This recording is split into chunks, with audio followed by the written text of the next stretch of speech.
Hey guys, so it is officially spring break. I am so excited. I got my braces off yesterday. It feels really weird. Um, um, no, basically what I'm doing is I finished The Book Thief. It's a great book. You guys will really like it if you guys watch it.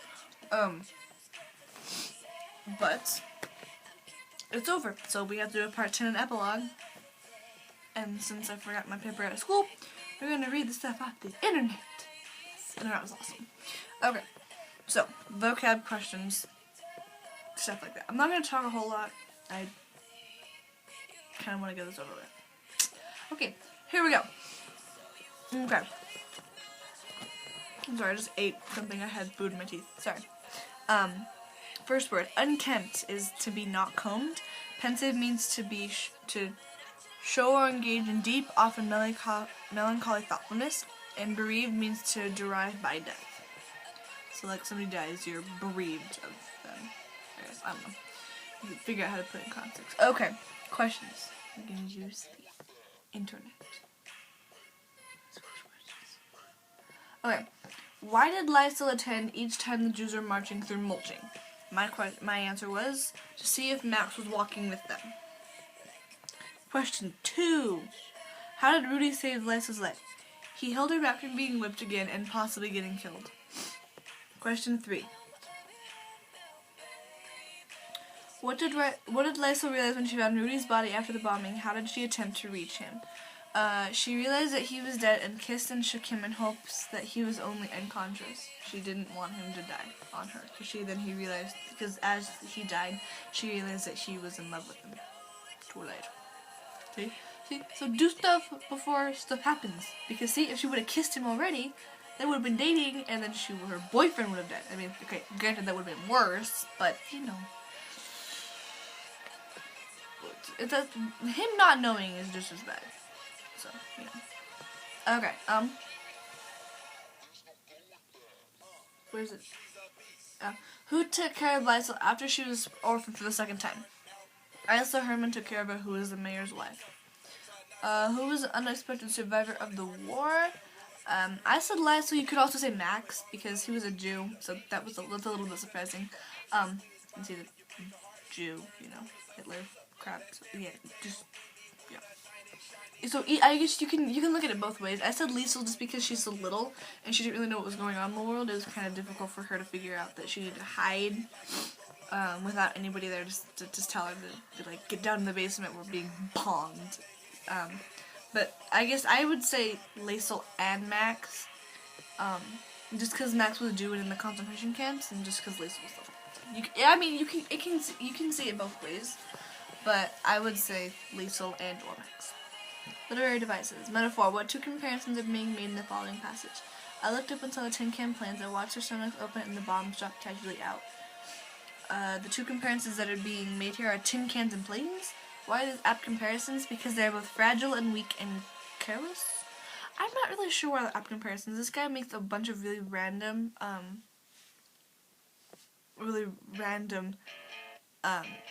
just out of the blue comparisons that have nothing to do with each other. So he's an interesting author. I really like him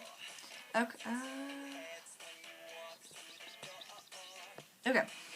Dramatic irony. Dramatic irony, used more often in plays than in prose fiction, refers to a situation in which the audience or the reader is aware of something that the character does not know. Why is the first short poetic episode of Michael Holzapfel an example of dramatic irony? Who was unaware of the event at this point? This is an example of dramatic irony because all of a sudden he hung himself without any warning, and he kind of came home, like, suddenly, too. They were just like, oh, bam, he's home. Like, what? Where did he come from? And no one knew that he was there until one person, and nobody knew that he'd hung himself until one person opened that door to go to work or something. I don't remember exactly where he was hung at. I think he was in, like a shop, like a warehouse or something. I'm not really sure. Okay, last literary device. Oh, who was unaware at this point? The people, his mother, Lysel, he knew, didn't know. Symbolism. What Christian symbolism surrounded the figure of Max? In what ways is Max a Christ-like figure? I didn't get the first question, like how, what symbolism of Christ, what Christian symbolism showed the figure man? He didn't really have a Christian symbolism, but he was Christ-like because he was always there when somebody needed to talk, rant, or complain to. He didn't really care that people were mean to him. He powered through, and he was really, he was a lot stronger than I guess you kind of would have thought of a Jew. He didn't really just roll over and die. He kept fighting. He didn't want to have to be put in a concentration camp like all the other Jews. He didn't give up. He never gave up until he couldn't fight anymore. Like after they caught him, you can't. It's kind of like one of the situations where you can't escape. If the cop has the handcuffs on you, you can't run because either they're gonna tackle you or they're gonna shoot you or something. I don't know. But yeah, he never gave up. But I think that's kind of why Christ-like figure. Jesus never gave up on people.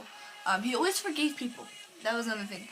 He always forgave people. No matter what they did to him, as most of you probably know, I hope you all know, Christ was crucified by the people that 5 days later worshipped him as their king.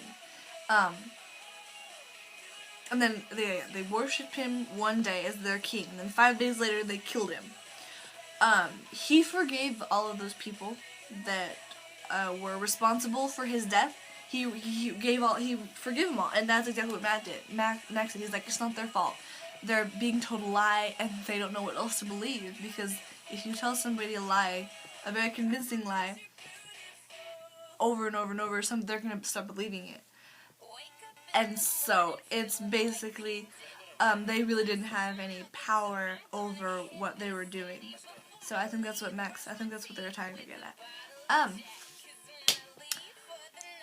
I think I'm going to continue with these videos. I really like it. I would really like it if you guys commented below on what different ideas that you guys have for videos.